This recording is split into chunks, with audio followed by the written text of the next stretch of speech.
하나님은 나와 여러분을 사랑하십니다. 그리고 그 사랑이 지금 나와 여러분을 붙들고 계십니다. 프랑스에서 93살 잡수신 할아버지가 코로나19에 감염되었습니다. 유럽뿐만 아니라 전 세계에서 93살 잡수신 할아버지가 과연 코로나19를 이길 수 있느냐 초미의 관심사였습니다. 그런데 이 할아버지는 결국 완치 판정을 받고 퇴원하게 되었습니다. 그럴 때 이제 병원에서 진료비 청구서가 나가서요. 그 청구서를 받아든 할아버지가 그냥 눈물만 흐르고 있었습니다. 그러니까 병원 측에서 진료비가 너무 부담이 되십니까? 왜 오십니까? 라고 하니까 저 이 진료비 다 지불할 수 있는 능력이 있습니다. 그러면 왜 오십니까? 제가 고압 산소 공급을 받았던 이 내용이 가장 비싼 가격에 이렇게 진료비가 책정이 됐는데 93년 아무 돈도 지불하지 않고 제가 산소를 공급받고 살았구나. 이것을 깨닫게 되니 그저 감사해서 눈물이 납니다.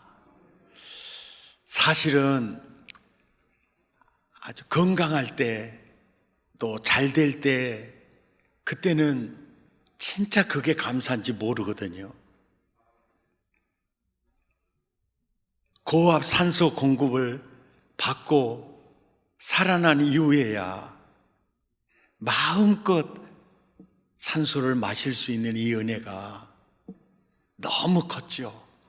그래서 하는 말이 제가 하나님에게 사랑의 빚을 많이 졌습니다.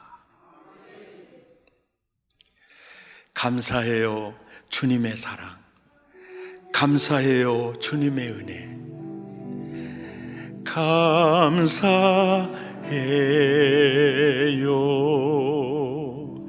주님의 사랑. 감사해요,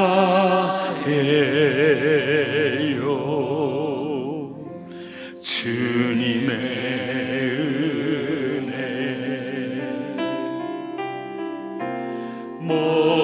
목소리 높여 주님을 영원히 찬양해요. 나의 전부이신 나의 주님.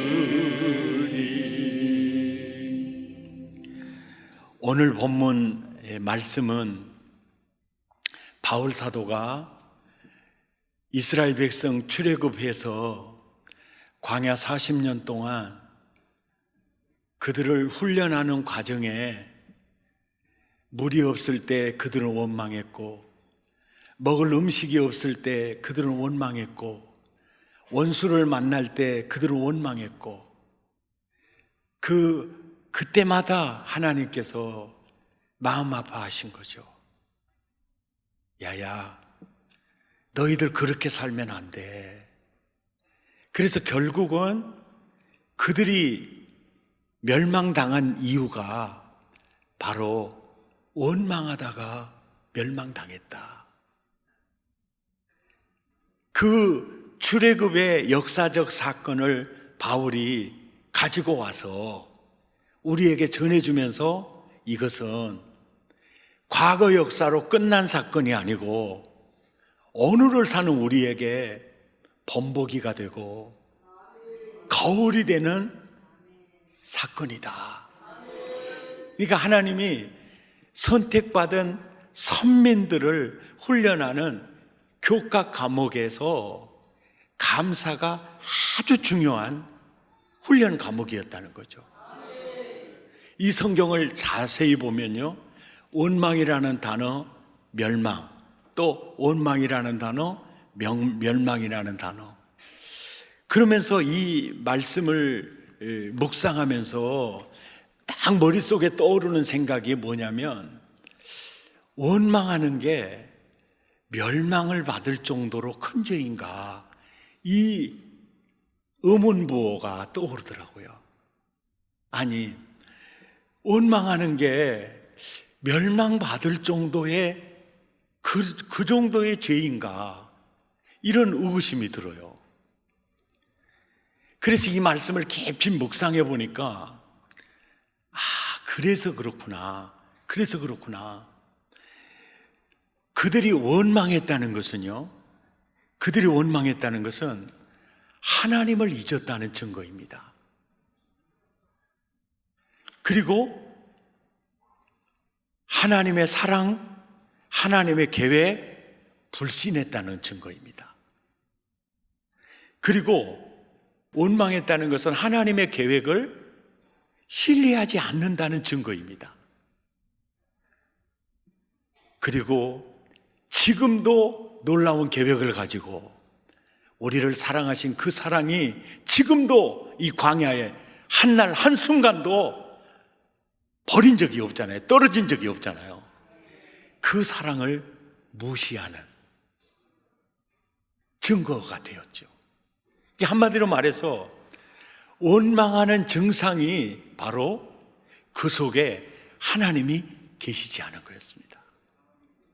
믿음이 없었던 것입니다. 예.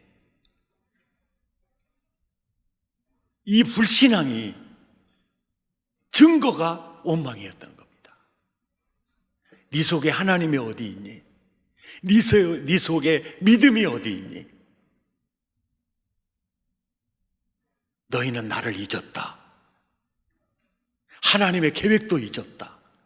하나님의 사랑도 완전히 잊었다. 멸망받기에 합당하다, 이거였죠. 오늘 이 해석이 여러분들 듣기에 좀 억지처럼 그렇게 들리신다면은 이제 뒤집어서 이제 한번 봐보세요. 에디슨은 그 말년에 청각장애 귀머거리가 되었습니다. 그런데 그는 그런 얘기를 해요. 내가 청각을 잃은 것 때문에 나는 더 많은 것을 발명할 수 있었다라고 얘기해요. 그러니까 갑자기 청각을 잃은 것 때문에 어떠한 원망의 그림자는 없죠, 이 사람에게. 그리고 에디슨이 죽고 난 후에 그 서랍에서 발견된 그 쪽지가 있었는데 그 쪽지에 쓰여진 글이 이 글이에요. 나는 영구가 벽에 부딪힐 때마다 나는 요나를 생각한다. 요나는 하나님 앞에 불순종하는 대표적 선지자요. 외치면서도 이들이 제발 회개하지 않았으면 좋겠다는 나쁜 의도를 가지고 복음을 전했던 선지자요. 이런 선지자들을 통해서도 니느웨 백성을 구원하신 하나님이 나를 통해서 왜 역사하지 않겠느냐, 이 믿음이 이 에디슨에게 있어요. 그리고 갑자기 시각장애자가 되어버린 클로스비 여사는요, 이런 얘기를 해요. 하나님 감사합니다. 세상 것을 보지 않고 하나님 나라를 보게 하셨으니 감사합니다. 감사가 뭘 말하고 있죠? 이분 안에 믿음이 있구나. 이분 안에 하나님이 계시구나. 아멘. 서울 사랑의 교회 찬양대 그까지 봉사하다가 암으로 낙원으로 이민 가신 탤런트 김자옥 권사님, 그 해맑은 미소 기억나시죠? 이제 암이 굉장히 깊어졌을 때 목사님이 병문안을 갔습니다. 그때 그러는 거예요. 그 해맑은 얼굴로 목사님, 암은요 참 고마운 병 같아요. 그러니까 목사님이 의외였죠. 왜 그렇게 생각하세요? 죽음을 준비할 수 있잖아요. 예. 내가 하나님 앞에 어떤 모습으로 설 것인가를 차근차근 준비할 수 있잖아요. 이게 뭘 말해주는 거죠? 이분 안에 주님이 계시구나. 이분 안에 믿음이 있구나. 그 증거예요. 이게 환경을 초월해서 감사하다. 이런 마음 그 자체가 믿음의 증거요. 내 안에 주님이 살고 계시다는 증거이죠. 우리는 이 본문에서 이걸 또 생각할 수 있어요. 왜 하나님께서 선민 수업을 하면서 원망하지 마라, 원망하지 마라, 원망하다가 다 멸망받았다, 너희들 원망하지 마라, 왜 이렇게 강력하게 말씀하실까? 묵상해 봤더니요, 원망하면요 사람이 불행해져요. 그리고 그 인생이 지옥이 돼버려요.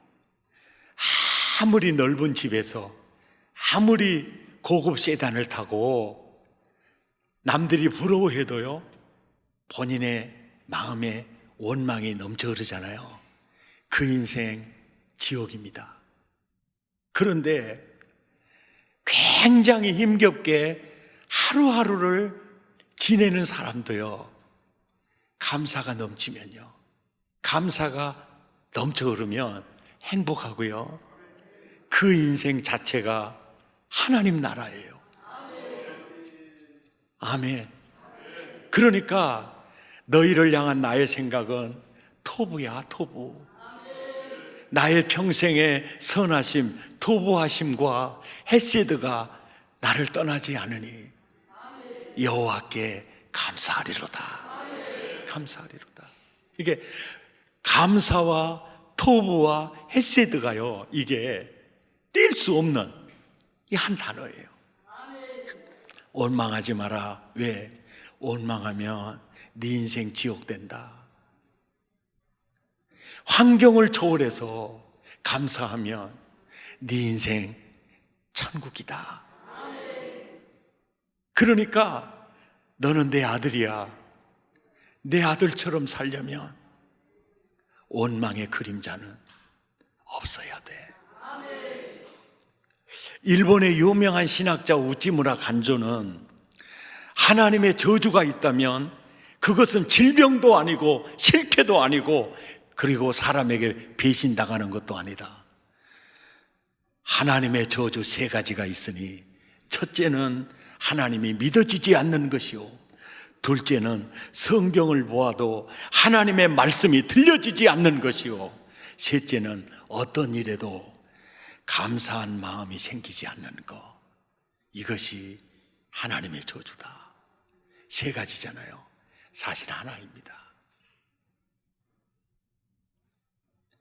하나님이 믿어지지 않으면 하나님 말씀이 들려지지 않습니다.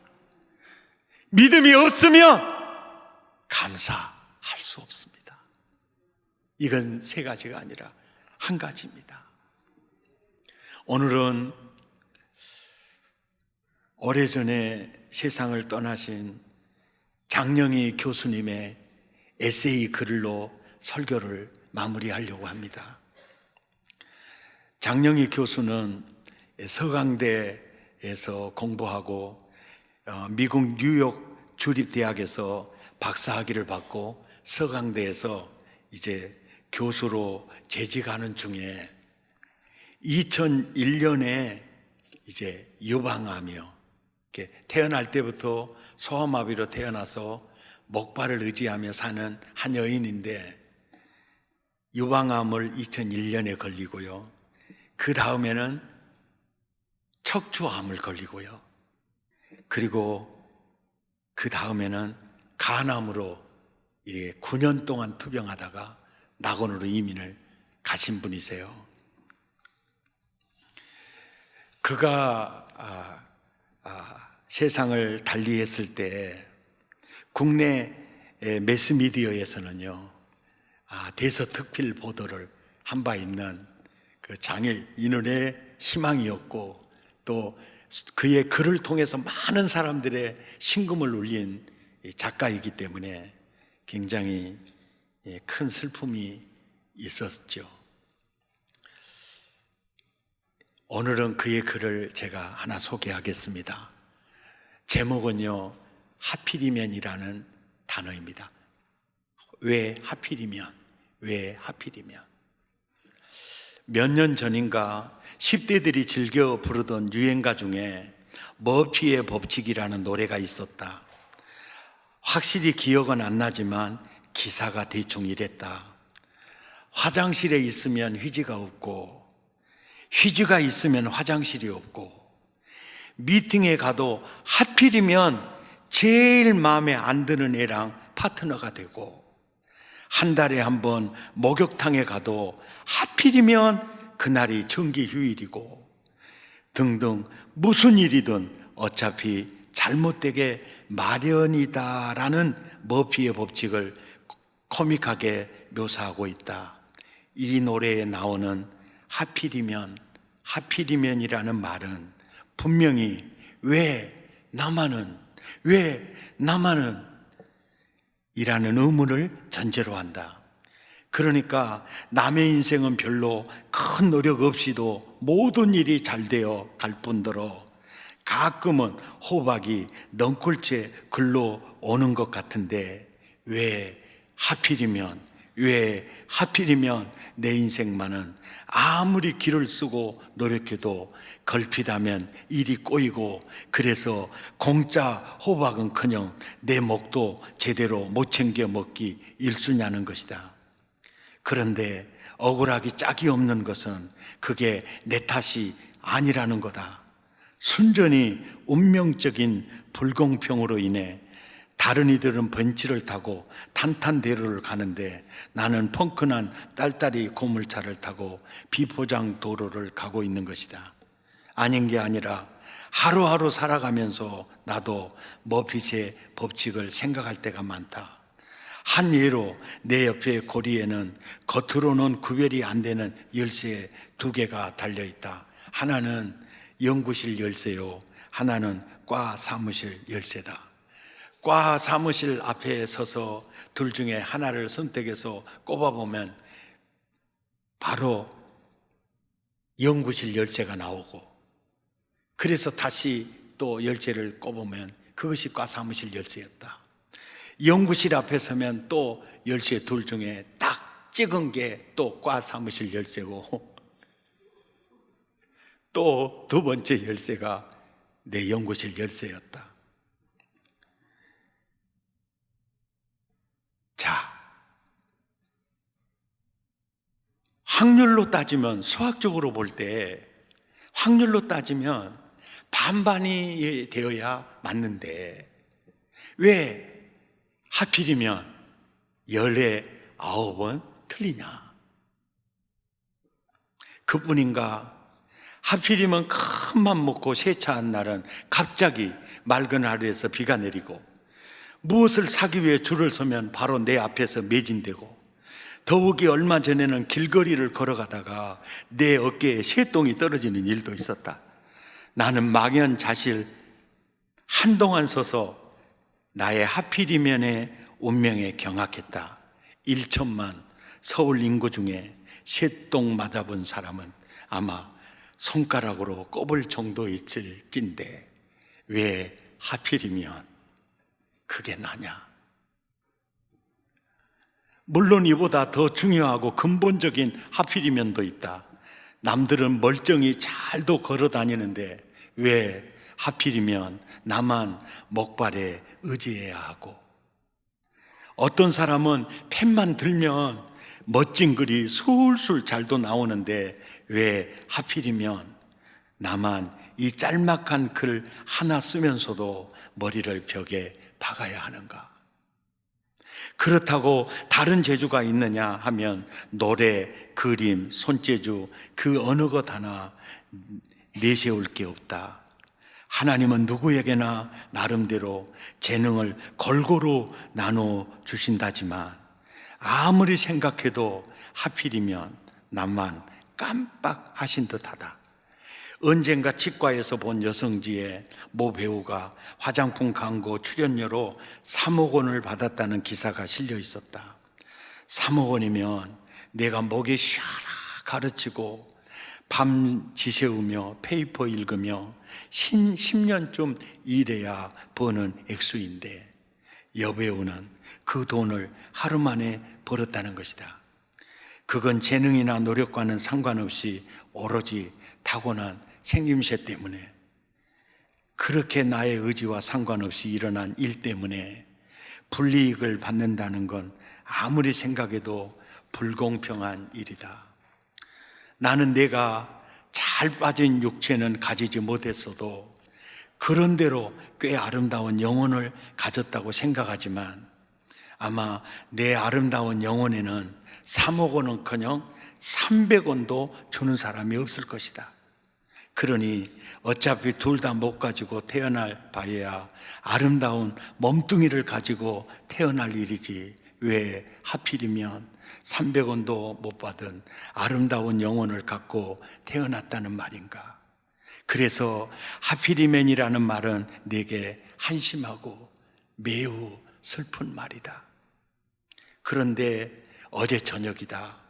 초등학교 2학년짜리 조카 아름이가 내게 던진 하필이면은 전혀 그런 개념이 아니었다. 길거리에서 귀여운 펜더금 인형을 하나 사서 오랜만에 오는 아림이에게 선물로 주었다. 그 펜더금 인형을 받은 아름이는 눈이 동그랗게 떠지더니 환한 미소를 지으며, 그런데 이모, 이걸 왜 하필이면 내게 주는 건데? 그 듣기 싫어하는 하필이면이 나오는 겁니다. 근데 전혀 의미가 다른 하필이면이 들려오는 거예요. 주는데 하는 것이었다. 다른 형제나 사촌도 많고 암만 생각해도 특별히 자기가 받을 자격도 없는 듯한데 뜻밖의 선물을 자기에게 준 것에 대한 고마움의 표시가, 이모, 왜 하필이면 나에게 이 예쁜 고음을 주는데? 미국에 살다 와서 우리말이 아직 서투른 아름이가 하필이면이라는 말을 부적합하게 쓰는 경우이지만 아름이처럼 하필이면을 좋은 상황에 갖다 붙이니 너무 좋은 말이다는 거예요. 그래서 결심했다. 이제는 하필이면을 좋은 상황에 갖다 붙이자. 나의 하필이면 운명도 갑자기 찬란한 빛을 발하기 시작한다는 것을 그때 나는 깨달았다. 이제는 내가 쓰는 하필이면은 부정적인 의미의 하필이면이 아니다. 말은 똑같은 하필이면이지만 나의 하필이면은 이제는 긍정적인 의미다. 이걸 바꿨어요. 도대체 내가 무슨 착한 일을 했다고 하필이면 이렇게 훌륭한 부모의 그늘 아래서 내가 태어났단 말인가? 왜 하필이면 좋은 부모도 있지만 좋은 형제 자매들 속에 내가 자랄 수 있었단 말인가? 아무리 노력해도 홀벗고 굶주리는 사람들이 그토록 많은데 왜 하필이면 내가 무슨 권리로 먹을 것 입을 것 걱정 없이 편하게 살고 있는가? 나보다 머리 좋고 공부 열심히 하는 사람들이 얼마나 많은데 왜 하필이면 내가 똑똑한 학생들을 가르치고 있는가? 게다가 실수투성이 아나무인인데다 남을 위해 하는 일이라고는 하나도 없는 나 장영이를 하필이면 왜 많은 사람이 도와주고 사랑해 주는가? 우리 어머니 말씀으로 양순하고 웃기 좋아하는 나의 성격 때문이라는데, 그렇다면 잘 빠진 육체보다 아름다운 영혼을 타고난 것이 얼마나 다행인가? 하필이면의 이중적 의미를 생각하니 내가 지고 가는 인생의 짐이 남의 짐보다 무겁다고 아우성쳤던 이 좁은 소견이 오늘은 한없이 부끄럽게 느껴진다.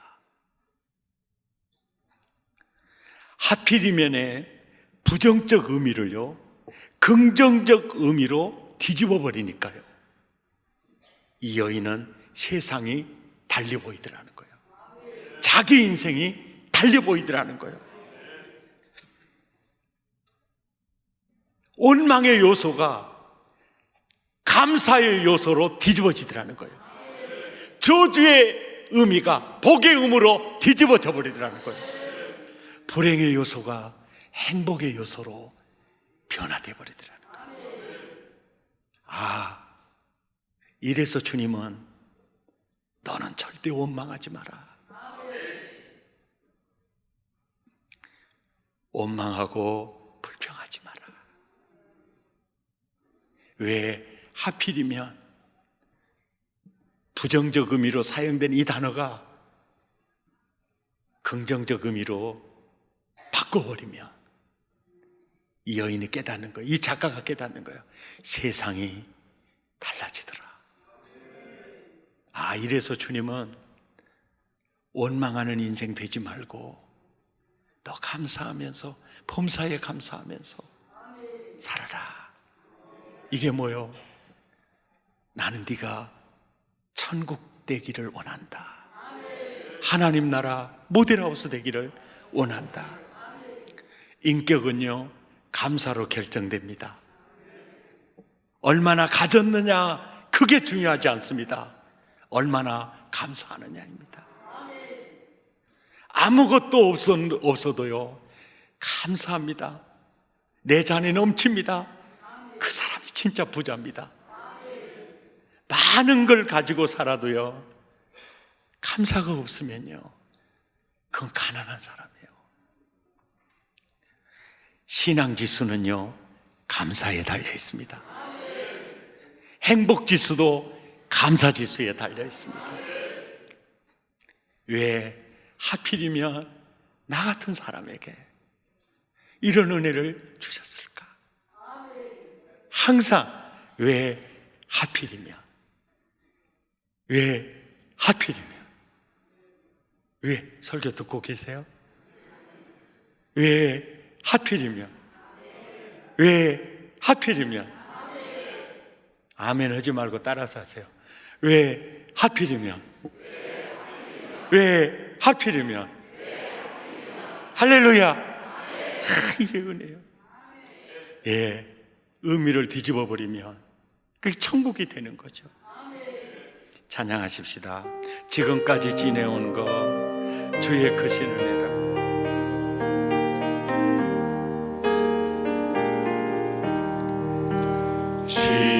지금까지 지내온 것 주의 크신 은혜라. 한이 없는 주의 사랑 어찌 이루 말하랴.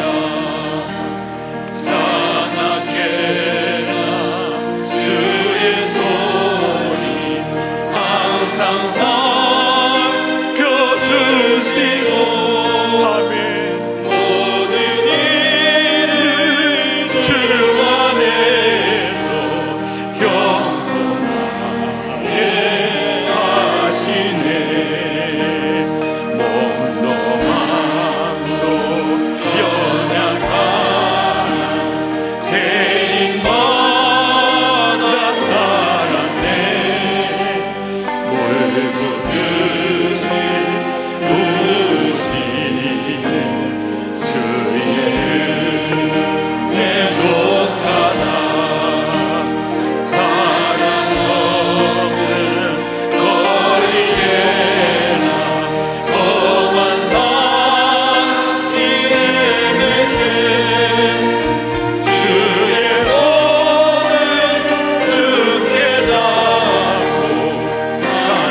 거슬러 또 멀지 않네.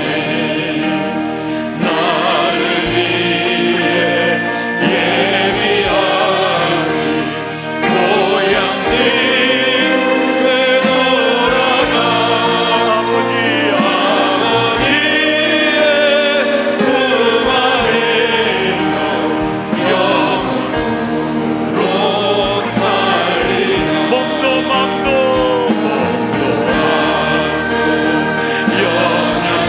세입받아 살았네. 물 붓듯이 부으시는 주의 은혜 족하다. 아멘입니까? 사랑 없는 거리에 험한 산길 주의 손을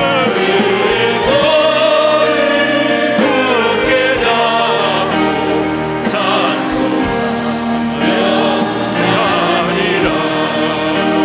주님 다시 배울 날이 날로 다가와. 무거운 짐 주께 거슬러 또 멀지 않네. 나를 위해 예비하신 아멘 집에 돌아가. 아멘. 아버지의 품 안에서 영원토록 살리라. 우리 함께 기도하겠습니다. 머리끝에서 발끝까지 감사하는 마음으로만 가득 채워 주옵소서. 원망이라는 그 두 글자는 그림자도 남지 않게 해 주옵소서. 우리 마음을 토하고 입술을 열어 함께 기도합니다. 고마우신 하나님, 왜 하필이면 나에게 이 귀한 은혜를 베푸셨는지요? 왜 하필이면 나에게 이 구원의 은총을 베푸셨는지요? 왜 하필이면 나에게 대한민국 백성이 되게 하셨는지요? 왜 하필이면 나에게 하나님 이 은혜를 누리게 하셨는지요? 주여, 왜 하필이면 나에게 이 은혜 속에 살게 하셨는지요? 주님, 하나님, 이제 알았습니다. 왜 원망하면 안 되는지, 왜 주님의 원망을 이렇게 다루고 계시는지 이제 알았습니다. 주여, 이제 알았습니다.